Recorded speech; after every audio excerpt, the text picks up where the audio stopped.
안녕하세요. 저는 서울에 살고 있는 45살 여자입니다. 남편과 결혼한 지 벌써 10년이 넘어가네요. 저는 그동안 함께 살아오면서 큰 사건, 사고 하나 없이 잘 지내고 있었습니다. 작년 명절이 되기 전까지 말이죠. 저는 아직까지 정신적인 충격에서 벗어나지 못하고 있고 지금은 시댁과 연을 끊었습니다. 마음 같아서는 이혼이 너무 하고 싶었지만 저와 남편 사이에 아이가 있어 차마 아빠 없는 아이로 만들고 싶지 않아 참고 삽니다. 제 사연을 한번 들어주시고 제가 앞으로 어떻게 해야 할지 의견을 주시면 많은 도움이 될 것 같아 이렇게 사연을 보내봅니다. 저는 평생 동안 교편을 잡으셨던 어머니와 아버지 밑에서 자랐어요. 그래서 정말 잘 살고 여유가 넘치는 집안은 아니었지만 그렇다고 못 살지도 않았어요. 선생님이셨던 부모님은 제가 부족함을 느끼지 않도록 저를 기르셨거든요. 그래서인지 저도 저희 부모님처럼 아이들을 가르치는 일이 하고파 교대에 입학해 선생님이란 직업을 가지게 되었습니다. 그래서 그런지 유독 제게 선자리가 참 많이 들어왔던 것 같아요. 하지만 저는 그 당시 현재 남편과 연애를 하고 있던 중이었고 선을 보고 싶지 않은 마음이 컸죠. 남편은 저보다 조금 기우는 집안에서 살았고 아버지도 어렸을 적에 돌아가셨기 때문에 저희 집에서는 반대가 심했습니다. 하지만 저와 남편 사이에 사랑의 결실이 갑작스럽게 찾아오게 되었고 결국 저희 부모님은 저와 남편의 결혼을 허락하셔야만 했죠. 부모님의 반대를 무릅쓰고 한 결혼이었지만 사랑하는 사람과 함께하는 결혼이라 굉장히 행복했습니다. 시모도 저를 딸처럼 대해주셨고 사소한 것 하나라도 어떻게든 챙겨주려고 이것저것 신경을 많이 써주셨어요. 교사라는 제 직업을 지켜 세워주시며 제게 큰 사랑을 베풀어 주셨죠. 그런 시어머니의 관심과 사랑을 받으며 결혼 생활을 시작하니 너무 행복했어요. 남편 없이 시어머니 혼자 제 남편과 아가씨를 키워오셨기 때문에 억세고 고집 있을 거란 제 예상과는 달리 저희는 사이가 무척 좋았죠. 뱃속아기도 선물이라며 제 두 손을 꼭 잡아주시며 눈물 지으셨어요. 신혼집을 보러 다니던 때였어요. 시어머니는 제게 미안하다고 하시며 함께 지내는 건 어떻겠냐고 제안하셨죠. 저도 다정한 시어머니가 싫었던 것은 아니지만 속도 위반으로 결혼하게 되어서 신혼기간도 얼마 즐기지 못하고 아이를 낳아야 하는데 그 짧은 시간마저 빼앗기고 싶지 않아 솔직하게 말씀드리고 그렇게 하는 것은 어려울 것 같다고 거절하였죠. 저는 거절하는 와중에도 제 말 때문에 혹시라도 시어머니와의 관계가 나빠질까 염려되었지만 시어머니는 흔쾌히 웃으며 알겠다고 하시더군요. 그리고 남편보다 5살 어린 아가씨도 함께 살고 있었기 때문에 커다란 문제가 되지 않았어요. 남편도 제 의견을 웃으며 찬성했고 시어머니에게 이해도 받으니 전 정말 복 많은 여자라 여겼죠. 그렇게 저는 양가의 관심과 사랑 끝에 예쁜 공주님을 만나게 되었고 그렇게 정신없이 3년이란 시간이 흐르게 되었습니다. 3년이 지난 어느 날이었습니다. 그 전부터 낌새가 있었는지 모르겠으나 제가 눈치챈 순간은 그 시점이었어요. 그날도 저는 어김없이 학교를 가기 위해 출근 준비를 하고 있었습니다. 저와 남편은 육아휴직을 번갈아 가서 사용했고 그때는 남편이 전적으로 아이를 돌보고 있었죠. 학교를 향하려고 하는데 아파트 단지에 아주 익숙한 뒷모습이 보였습니다. 출근하다 말고 가까이 다가가니 아가씨였어요. 저희 아가씨는 항상 꾸미는데 신경을 쓰는 사람이라 아주 간단한 외출이 아닌 이상 후줄근하게 입지 않아요. 그런데 아파트 단지 내에서 재활용을 벌이고 목과 무릎이 늘어난 티에 바지를 입은 모습을 보니 의아해졌죠. 저는 아가씨를 불렀어요. 아가씨는 제 모습을 보고는 귀신이라도 본 듯 깜짝 놀랐죠. 그렇게 알게 되었습니다. 저 모르게 시어머니와 아가씨가 저희 아파트로 이사를 왔다는 사실을 말이죠. 사실 결혼하기 전 저는 남편에게 약속 한 가지를 해달라고 했어요. 그 약속은 각자의 가족은 각자가 챙기기로, 하지만 도리는 다 하기로 말이에요. 저는 결혼을 하고 난 이후 시집살이 겪고 싶지 않았고 저희 부모님도 사위에게 기대지 않기를 바랬어요. 그래서 저희 부부는 명절 당일에 바깥에서 좋은 식당을 예약해 시부모님과 외식을 하고 그날 저녁에 좋은 식당에 저희 부모님과 외식했고, 당연히 어버이날이나 생신이나 이렇게 특별한 날은 더할 나위 없이 두둑한 용돈과 선물을 챙겨드렸어요. 시댁에 있는 제사도 저는 참석하지 않았습니다. 전 평소에도 제가 남편과 결혼한 것은 맞지만 제가 남편의 조상까지 신경 쓰고 챙겨야 된다는 것은 말도 안 되는 짓이라고 생각했거든요. 다행히 남편은 저와 생각과 사상이 비슷했고 저희는 서로에게 효도를 바라지 않고 각자가 각자의 부모님께 셀프로 효도하기로 했죠.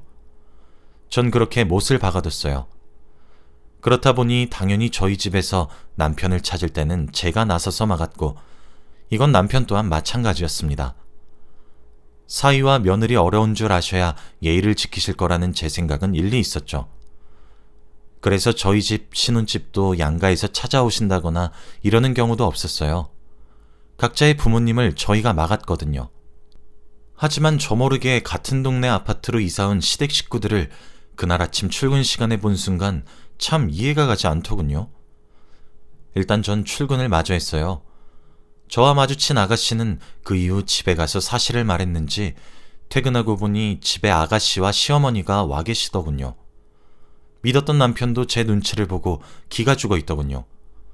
저는 정말 어이가 없어서 물끄러미 바라만 보고 있었습니다. 어머님, 왜 제게 알리지도 않고 이사 오신 건가요? 이사는 언제 오셨어요? 에휴, 아가, 네가 육아휴직 끝나고 다시 일할 때쯤 이사 왔어. 얼마 되지 않았단다. 어머님, 제가 다시 복직한 지 벌써 6개월이 지났어요. 그럼 이사 온 지 최소 6개월은 되셨단 거네요? 아니, 그게 아니라 여보, 당신도 말을 해봐. 언제까지 입 꼭 다물고 있을 거야? 조곤조곤 말을 하는 제 목소리에 남편은 딸아이가 운다는 핑계를 대며 거실을 떠났죠. 아가씨는 옆에서 엄마, 그러게 내가 미리 말하자고 했잖아. 아휴, 라며 한숨을 푹푹 쉬었죠. 아가, 그래도 난 서운하구나. 물론 너에게 미리 말을 하지 못한 우리의 잘못도 있지만 나도 내 아들 자식 때문에 이사로 온 거야. 육아휴직 번갈아 하며 우리 손녀 케어하기로 했는데 내게 힘들다고 계속 말을 하길래 이참에 너 일 다닐 동안 이런 문제로 스트레스 받지 말라고 도와주려고 온 거란다. 미리 말 못한 것은 미안하지만 이렇게 화를 낼 일은 아니지 않니? 그 말을 듣고 보니 남편이 혼자서 아이를 돌보는 것은 힘들다고 징징거렸던 것이 생각났어요. 일단 그렇게 어영부영 어머니와 아가씨를 돌려보냈죠. 아가씨는 나가면서도 언니 미안해요. 내가 엄마를 말려보긴 했는데 참 그게 잘 안 되더라고요. 미안해요. 다음엔 웃으면서 얼굴 봐요. 라고 말했죠. 시어머니와 아가씨가 돌아가자 남편은 딸아이를 재우는 데에 성공한 것인지 거실로 슬금슬금 기어나왔어요. 헤헤 웃으며 애교를 부리는 모습에 저는 한숨을 쉬었죠. 그래. 내가 이번은 넘어갈게. 하지만 그 대신 당신 약속 하나는 해야겠어. 나는 내 집에 누가 오는 거 너무 싫어. 어머님이 이제 근처에 사시면 집도 항상 청결을 유지해야 될 거 아니야. 그러니까 어머니 오실 때마다 말해. 알겠어? 우리 선은 넘지 말자고. 알겠어 여보. 미리 말 못해서 너무 미안해. 내가 너무 힘들어서 잠시 어떻게 된 것 같아. 이해해줘서 고마워. 그리고 당신이 걱정하는 일 없게 내가 중간에서 잘할 테니까 마음 놔도 돼. 하지만 남편의 호언장담에도 불구하고 시어머니는 이제 걸렸으니 오히려 더 편하신 건지 뭔지 미친 듯이 저희 집을 드나들기 시작했어요. 당연히 제 예상대로 살림에 이것저것 간섭하기도 시작했죠. 그래도 어쩔 수가 없었습니다. 남편이 너무 힘들어하고 있으니 오지 말라고 할 수도 없는 노릇이었거든요. 그렇게 한 해 두 해 시간은 속절없이 흐르게 되었고 명절이 되었습니다. 바로 작년이죠. 어느덧 딸아이는 초등학생이 되었고 쑥쑥 자라났죠. 명절이 되었고 딸아이는 한복을 예쁘게 차려입었죠. 시어머니와 아가씨가 저희와 같은 아파트에 살게 된 이후부터 점차 저희 삶 속으로 들어오기 시작했어요. 결혼 초기에만 해도 잘 지켰던 셀프 효도는 어느새 저만 하고 있었죠. 어느샌가 시어머니는 명절마다 저희 집에 오시기 시작했어요. 그날도 어김없이 아가씨와 시어머니가 왔죠. 저희 아가씨는 참 좋은 사람입니다. 매번 과한 사랑으로 포장한 시어머니의 간섭을 저리에 최대한 말려주시거든요. 오고 갈 때마다 미안하다고 얘기하고 시어머니를 데리고 서둘러 돌아가려고 노력하죠. 시어머니의 방문에 상을 차려냈고 저희 모두 밥을 먹었어요. 과일을 내갖고 아가씨가 설거지하겠다고 나서는 것을 제가 막은 뒤 혼자 설거지를 하고 있었죠. 남편도 세월이 지나 처세술이 늘어서 그런지 혼자 설거지하는 날 찾아와 제 어깨를 조물조물 주물러주며 고마워 여보, 이따 처가댁 가서는 내가 전부 다 할게. 사랑해 라고 말을 해주었죠. 결혼 초기에 상상했던 이상적인 결혼 생활은 아니었으나 점차 배려하고 이해하며 맞춰가는 것이 또 다른 즐거움이더군요. 그러던 도중 아가씨가 제게 안 쓰는 핸드믹서가 있냐고 물어보더라고요. 제 취미가 홈베이킹으로 집에서 빵이나 과자를 만드는 거였어요.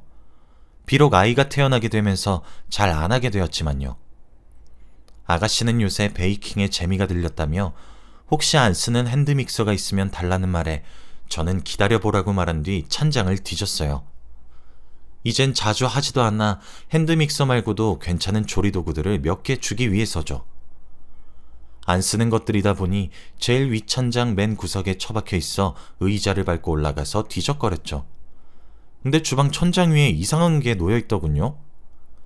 저희 집 천장 몰드는 금색이었는데 같은 색으로 칠해진 까만 렌즈가 있었어요.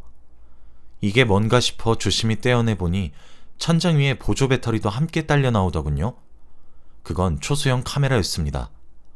온몸에 소름이 끼쳤고 제가 떨어질까 염려되어 의자를 잡아주던 아가씨가 왜 그러냐고 물어보았죠. 저는 말없이 카메라를 보여주었고 아가씨의 표정도 사색이 되었습니다. 저는 그걸 들고 거실로 나가 거실 탁자에 탁 하고 내려놨어요. 남편은 어리둥절하며 영문도 모르는 표정을 지었고 시어머니는 눈알을 굴리며 딴청을 피우시더군요. 저는 흥분을 가라앉히려고 노력했어요. 그러다 문득 주방에만 있을까란 생각이 들더라고요. 카메라를 보아하니 들키지 않으려고 천장 근처에 보조 배터리를 끼워놓은 수법도 대범하고 어이가 없고 충전선과 카메라 렌즈 주위색을 천장 몰드와 같은 색으로 칠한 것을 보니 진짜 기가 막히더라고요. 전 의자를 들고 다니며 보조 배터리를 몰래 얹고 천장에 카메라를 달만한 곳들을 샅샅이 뒤지기 시작했어요. 그 결과 주방에 제가 발견한 것을 제외하고도 거실과 아이의 방과 저희 부부 침실에 각각 한 개씩 더 나왔죠.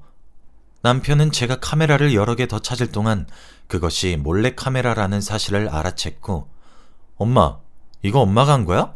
라고 시어머니에게 물어보더군요. 당연히 시어머니는 무슨 헛소리를 하는 거냐며 발뺌하셨고요. 저는 어머니가 아니세요?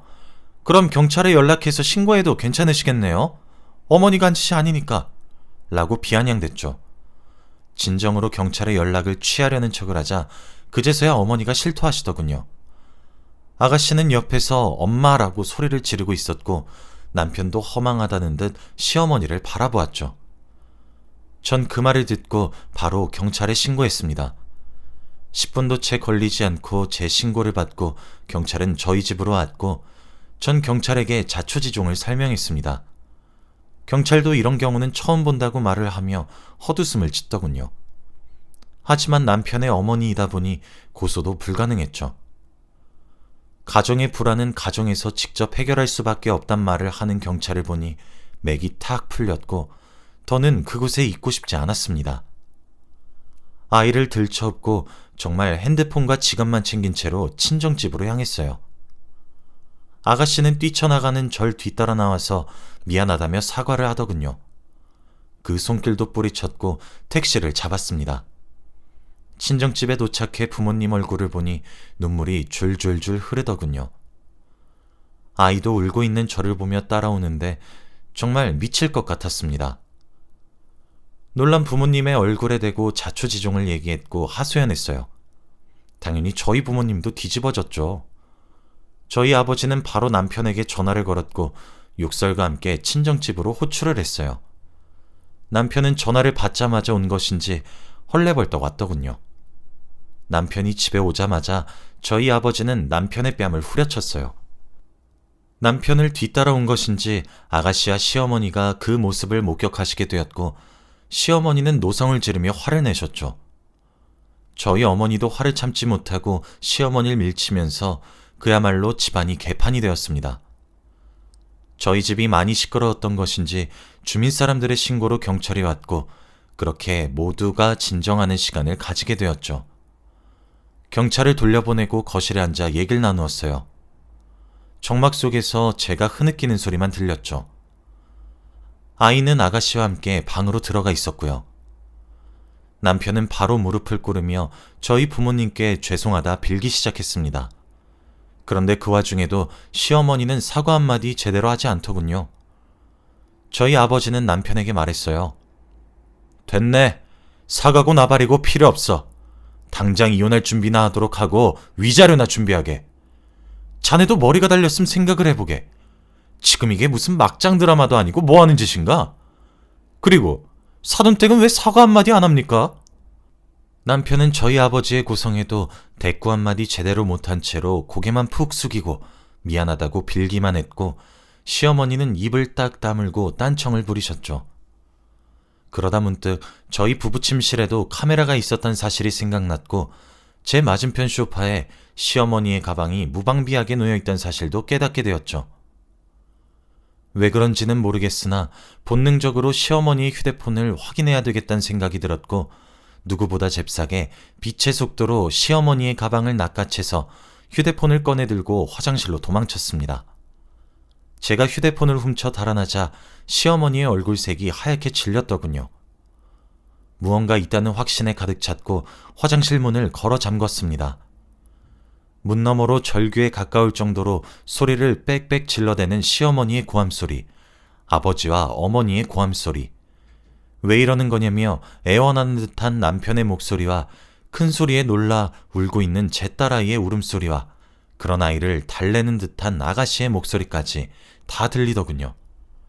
제 충격은 거기에 그치지 않았습니다. 시어머니의 휴대폰을 열었더니 다행히도 잠금이 걸려있진 않더군요. 사진첩에 들어갔습니다. 사진첩은 판도라의 상자였죠. 그곳에는 무수히 많은 동영상들이 저장되어 있었어요.